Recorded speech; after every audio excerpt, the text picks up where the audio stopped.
Hi there, I'm Ben Morton and welcome to the Leaders Kitbag, the podcast that delivers practical leadership insights in less than 10 minutes. Each episode tackles a real challenge faced by leaders and managers with simple ideas and tools you can take away and apply immediately. And because leadership doesn't happen sitting behind a desk, many of these episodes are recorded outside whilst I'm walking and thinking.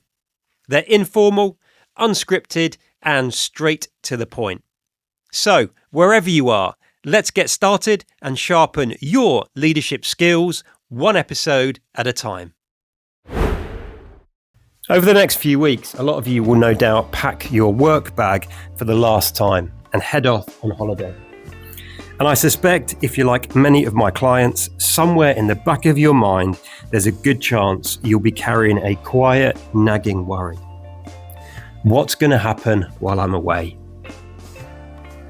And if that's you, then today's episode of the Leaders Kitbag is for you. Because how your team performs when you're away says more about your leadership capability than almost anything you do whilst you're actually with them. Let me take you back to my second deployment to Iraq. I was a young captain, and to this day, it absolutely is one of my proudest leadership moments. Typically, on a 6-month deployment, you would get 10 days R&R, or rest and relaxation, back in the UK. Now, before I knew I was deploying, my wife and I had already planned our wedding, which was towards the very end of that deployment. That being the case, I waited till the very end of that tour to take my leave. Now here's the thing about R&R or holiday in the army. You don't stay in touch with work at all. There are no phone calls, there's no checking your email. You're sent home to rest, or in my case, to get married. And the team you leave behind simply cracks on without you. And as it turned out, those 10 days were the busiest, most volatile, most demanding of that entire deployment. I didn't know any of that while it was happening. I only found out when I got back 10 days later. And what I found when I did get back was that my team had performed brilliantly well. Without me there, without me hovering. In fact, they'd handled the busiest period of that 6-month deployment on their own. And that experience taught me something that I talk about all of the time in my work now. One of the real tests of our leadership isn't how things run when we're in the room. It's what happens when we're away. See, a lot of leaders get this wrong. When things tick along without them, they get a flicker of something uncomfortable. They start to ask themselves, am I even needed? But that's exactly the wrong way to look at it. A team that performs well in your absence isn't a sign that you're surplus to requirements. It's a sign that you've trained, developed, and supported them well enough that they don't depend on you being in the room for their success.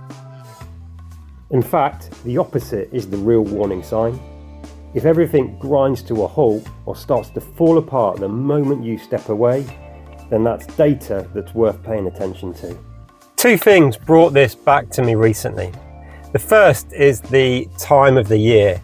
Here in the Northern Hemisphere, at least, we're heading into the summer holiday season, and a lot of us are thinking about getting away. And the second thing was on the final session of my Leader in Me program. One of the ladies on that course had just returned from holiday. Her day on the program was her first day back in the office. And one of the things she shared with the group was how well everything had gone whilst she was away. And the key point is this: that doesn't happen by accident.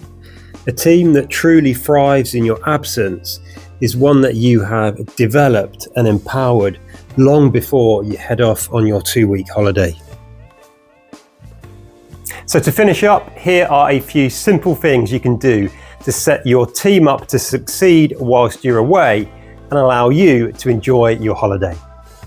The first one is to build the habit of constantly scanning ahead.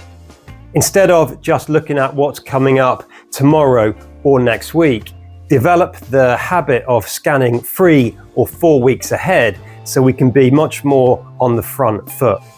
And when we do this, we realize that in 3 or 4 weeks, we've got our holiday coming up, so we can start to build a plan early as opposed to it being that desperate rush to get everything finished, write our holiday handover notes before we head off.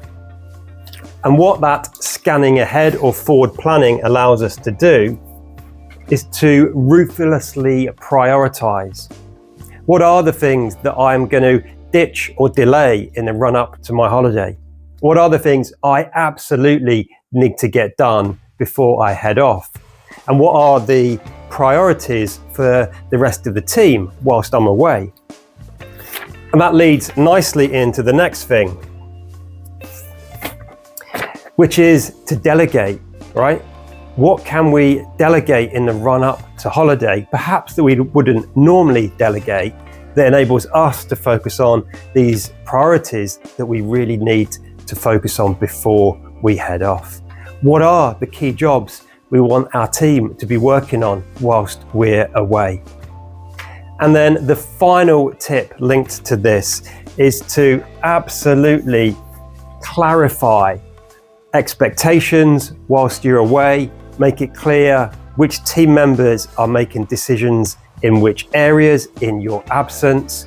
And if your team do have challenges or problems, then who should they escalate those to whilst you're away, instead of them having to send you an email when you're meant to be relaxing on holiday. Do those things and you'll be able to leave the office and head off on holiday without worrying about everything going wrong and falling apart in your absence. And you know what? You'll most likely come back and be surprised at how well your team did without you. So that's it for today's episode of the Leaders Kitbag. Look after yourself and those you've got the privilege and responsibility to lead. And until next time, lead on.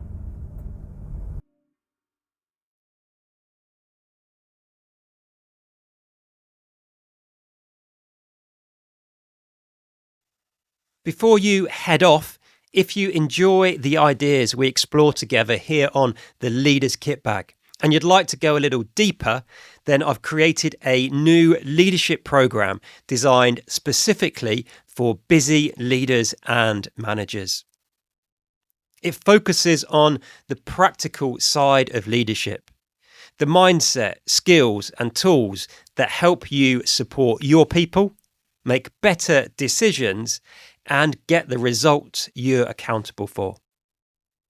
The program is delivered live and online over several half-day sessions, making it practical and perfect to fit in around the day job.